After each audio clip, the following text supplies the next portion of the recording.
Hello everyone, we are going to talk about the five forces model today. The five forces model was developed by Professor Michael Porter from Harvard Business School.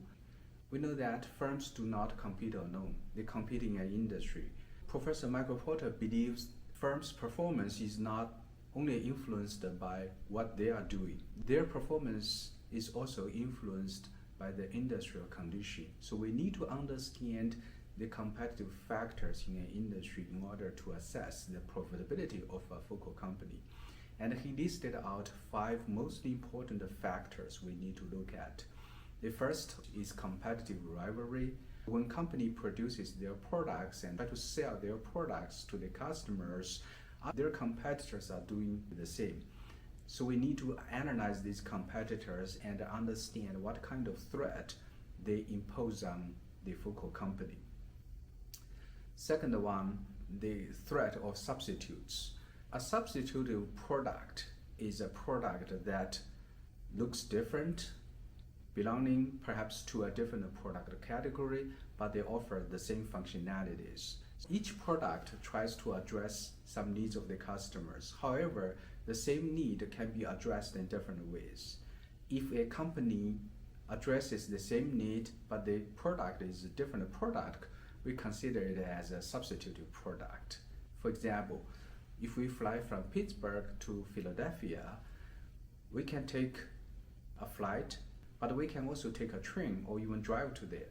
These options represent different types of products or services, but they can address the same needs of the customers, and we consider them as substitutive products.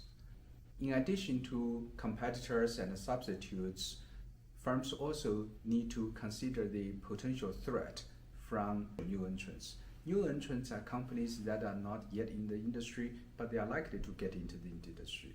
For example, if we want to start a restaurant at Morgantown, first we need to research on other restaurants already in operation in Morgantown, but at the same time, we may want to know who are likely to open up restaurants in Morgantown as well. So they are potential new entrants. In addition to these competitive forces, we also need to think about our buyers and suppliers.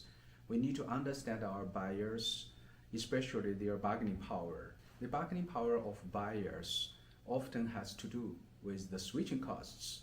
So if the buyers can easily switch away from our product and get the same service or product from a different company, then the switching cost is low for them and their bargaining power is going to be high. For us, that imposes a threat. When we talk about the relationship between the supplier and the focal company, the bargaining power of the supplier often has to do with the focal company's switching costs.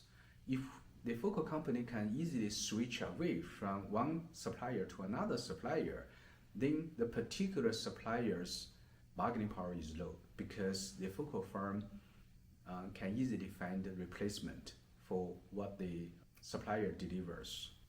So altogether, we have these five forces: the bargaining power of the supplier, the bargaining power of the buyer, the competitive threat of rivalry, the competitive threat of substitutes, and the competitive threat of new entrants.